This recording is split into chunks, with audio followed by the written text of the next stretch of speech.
Kejaksaan Agung menyita uang senilai 479 miliar rupiah terkait tindak pidana pencucian uang yang berasal dari korupsi usaha perkebunan kelapa sawit PT Duta Palma Group. Uang tersebut disita dari anak usaha PT Darmex Plantation, yakni PT Deli Muda Perkasa dan PT Taluk Kuantan Perkasa. Penyitaan bermula saat pihak kejaksaan mendapat informasi soal kedua anak usaha Darmex berencana mengirimkan uang ratusan miliar tersebut ke Hong Kong melalui jasa perbankan. Setelah memperoleh informasi, penyidik kemudian berkoordinasi dengan penuntut umum untuk memblokir uang yang bakal dikirim tersebut. Sementara itu, Kejagung menyatakan total aset yang telah disita mencapai 6,86 triliun rupiah dalam bentuk rupiah dan berbagai mata uang asing. Aset-aset ini telah diamankan dan dititipkan di rekening kejaksaan pada bank-bank persepsi, bukan dalam bentuk fisik. Uang rupiah sebanyak 6 triliun 862 miliar 8 juta 4.090 rupiah.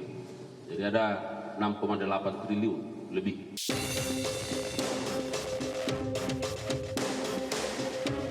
Menteri Hak Asasi Manusia Natalius Pigai mengapresiasi langkah Gubernur Jawa Barat Deddy Mulyadi yang menerapkan pendidikan disiplin siswa nakal di barak militer yang dibina oleh tentara.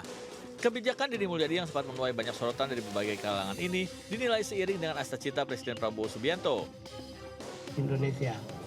Apa yang kami bicarakan, kami Kementerian Hak Asasi Manusia memberi apresiasi kepada pemerintah Provinsi Jawa Barat, dalam hal ini gubernur, dengan gagasan-gagasan yang visioner, yang memajukan sumber daya manusia yang unggul dalam pendidikan, dalam keterampilan, dan dalam peningkatan kompetensi mental, karakter, dan kualitas serta tanggung jawab.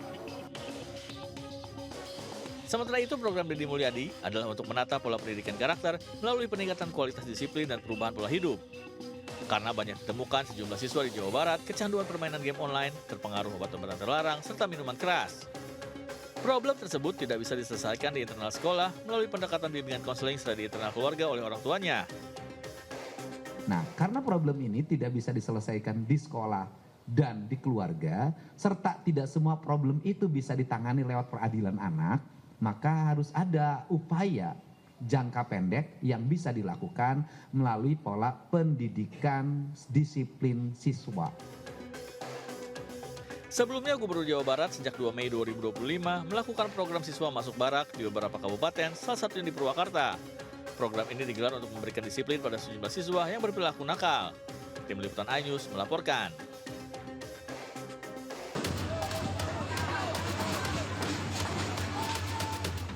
Kerusuhan terjadi di Lembaga Pemasyarakatan Lapas Narkotika Musirawas, Sumatera Selatan. Ratusan napi mengamuk dan merusak fasilitas lapas serta membakarnya. Ratusan anggota kepolisian dengan peralatan lengkap berusaha mengamankan wilayah lapas yang sudah dikuasai oleh para narapidana. Bahkan para napi melempari polisi dengan batu bata saat hendak mengamankan situasi. Kaca-kaca di beberapa ruangan pun pecah terkena lemparan batu. Diduga kerusuhan terjadi saat petugas melakukan razia HP di lapas.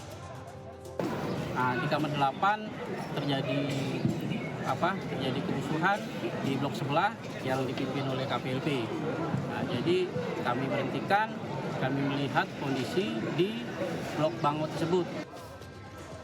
Pasca kerusuhan, petugas gabungan masih melakukan pengamanan di Lapas Narkotika Musirawas, Sumatera Selatan. Petugas gabungan yang terdiri dari Polri, Brimob, dan TNI bersenjata lengkap masih berjaga-jaga mengamankan lapas.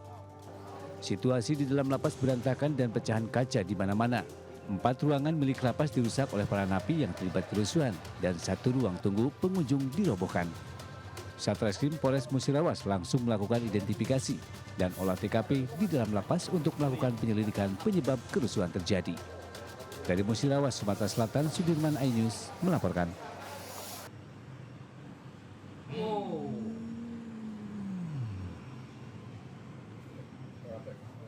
Stasiun pengisian bahan bakar umum SPBU di Jalan Pangeran Antasari, Kota Bandar Lampung, Lampung meledak dan terbakar. Dalam video amatir warga tampak api pertama kali muncul dari tempat penampungan bahan bakar minyak BBM. Api pun dengan cepat membesar dan menimbulkan ledakan.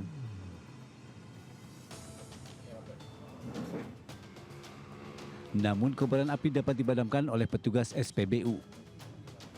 Diduga api berasal dari korsleting listrik pada pompa BBM yang kemudian menimbulkan api menyambar tempat penampungan BBM.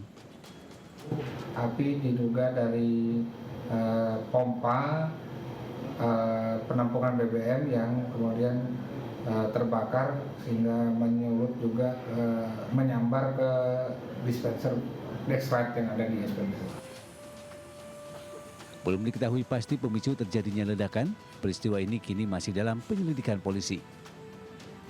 Dari Bandar Lampung, Lampung, Andreas Apandi, iNews melaporkan.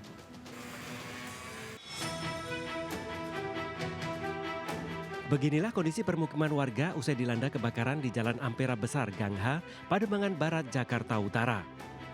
Tampak 2 rumah ludes terbakar dan mengalami kerusakan parah. Sejumlah warga melakukan pendinginan api dengan menyiramkan air di salah satu rumah warga yang terbakar. Akibat musibah ini, 15 orang terdampak kebakaran. 8 diantaranya anak-anak mengungsi di kantor sekretaris RW 06 Pademangan Barat. Diduga kebakaran akibat kebocoran selang regulator gas LPG saat salah satu korban memasak untuk berjualan makanan. Naas Suryadi, suami korban dan anak perempuannya Egi ditemukan tewas akibat terjebak kobaran api saat tertidur pulas. Sementara Rini, sang istri, selamat dengan kondisi mengalami luka bakar 70%. Kedua jenazah dievakuasi ke Rumah Sakit Cipto Mangunkusumo, Jakarta untuk diotopsi. Telah terjadi peristiwa kebakaran di wilayah Pademangan Barat dengan objek 2 bangunan rumah. Setelah ditemukan 2 orang korban, bapak dan anak. Ada 1 korban luka bakar dan sudah dievakuasi. Istri dari bapak. Guna mengetahui penyebab kebakaran, kini kasus tersebut telah ditangani aparat Polsek Pademangan. Dari Jakarta, tim liputan iNews melaporkan.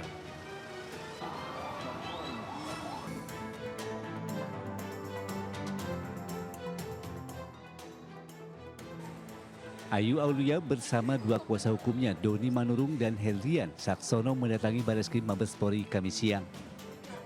Ayu menjalani pemeriksaan sebagai saksi atas laporan yang dibuat oleh mantan Gubernur Jawa Barat Ridwan Kamil kepada Lisa Mariana terkait dugaan manipulasi data dan pencemaran nama baik. Model berusia 32 tahun itu diperiksa selama 1 jam dengan 35 pertanyaan seputar perkenalannya dengan Ridwan Kamil dan tudingan memperkenalkan Lisa Mariana kepada RK. Menurut Ayu, dirinya bertanggung jawab untuk menuntaskan masalah yang sempat membuat heboh di masyarakat. Bahwasannya dari pihak Revelino sendiri dan pihak Bapak RK sendiri kan membenarkan bahwasannya semua itu adalah kita yang bekerja, kita yang cari bukti, kita yang capek sendiri, kita yang sampai kurang tidur, kita yang semuanya kita paparkan dengan bukti. Rencananya penyidik akan melanjutkan pemeriksaan terhadap Ayu pada pekan depan. Dari Jakarta, Dan Helmi Sajangbati, iNews melaporkan.